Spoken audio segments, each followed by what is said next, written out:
Hello friends, welcome back to our channel Deeps lifestyle.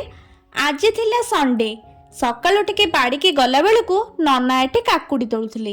देखि पारुथिबे काकुड़ी, जह्नी, पोई, लंका गछ सब केमती लागिची।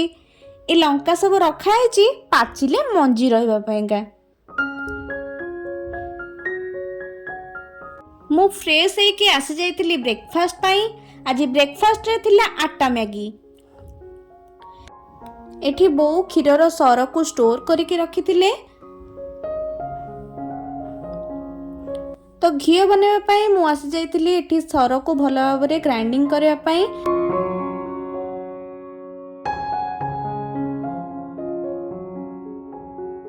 सेतरे किछि बरफ देकी मु एठी भल से ग्राइंडिंग कर देछि जेमि थिक कंसिस्टेंसी आसिया पर्यंत।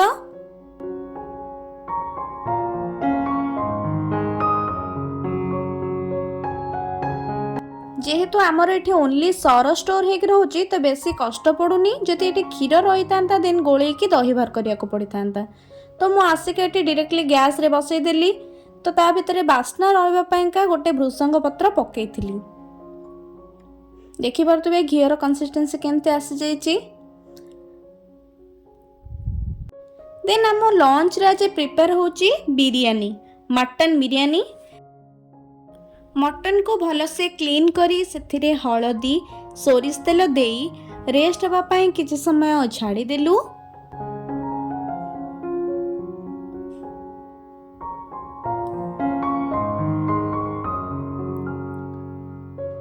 मु एठी पियाज को फ्राई कर नेली।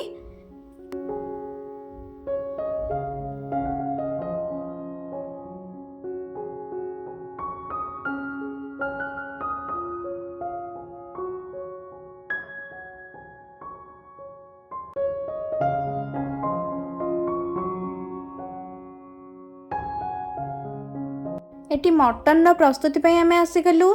सेथिरे कटा पियाज, अदा रसुण पेस्ट, कटा टमाटो,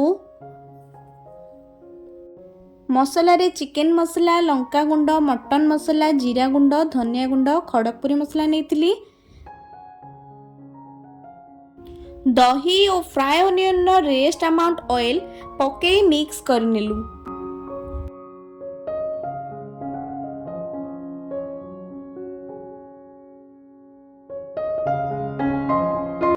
देन आमे मिडिल ले ऑयल नहीं जाइथिलु, मस्टर्ड ऑयल। मिडिल ले एथिपाई ऑयल नहीं था because heat temperature Sethi high थाए। देन सेथिरे गोटा गरम मसला, कंचा लंका देई चुली रे बसई देथिलु।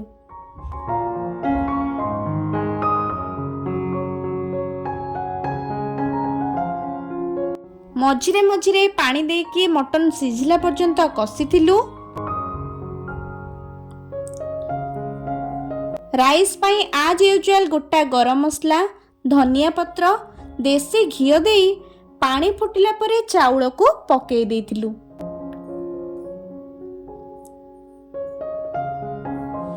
देन मु एठी देसी घी रे किछि काजू किशमिश को भाजी देथिली। ता भितरे चाउल हमर 70% कुक हो जाइथिला। देन आमे राइस को पानी रो सेपरेट करनेलु। कलर पाई मु एठी रेड आउ येलो कलर नेइथिली। ता भितरे मटन कषा रेडी जाइथिला। ग्रेवी पाई बळका मटन ने पानी देई फुटिबा परे सेथिरे गरम मसला और धनिया पत्र देई रेडी कर देइथिलु। देन लेयरिंग पाई फास्ट घी को चारियाडे स्प्रेड कर नेइथिलु। सेथिरे राइस, मटन, फ्राइड ओनियन, काजू किशमिश, धनिया पत्र, होममेड प्रिपेयर बिरयानी मसाला, कलर आउ एंड रे घी देई 3टा लेयर कर नेइथिलु।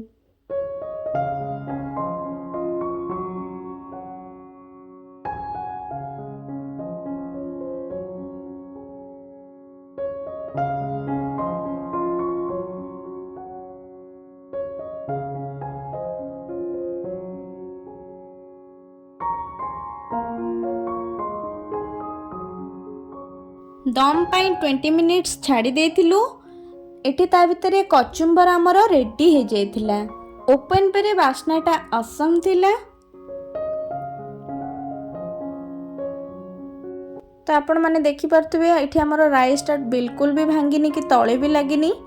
एटे क्लियरली विजिबल होची। देन आम आसी जाइथिलु खाइबा पाइंका।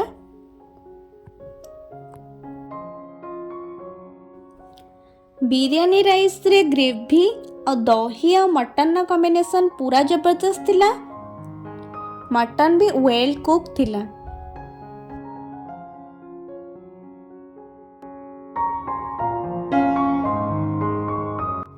तो आमे खाई कि सोई पड़थिलु।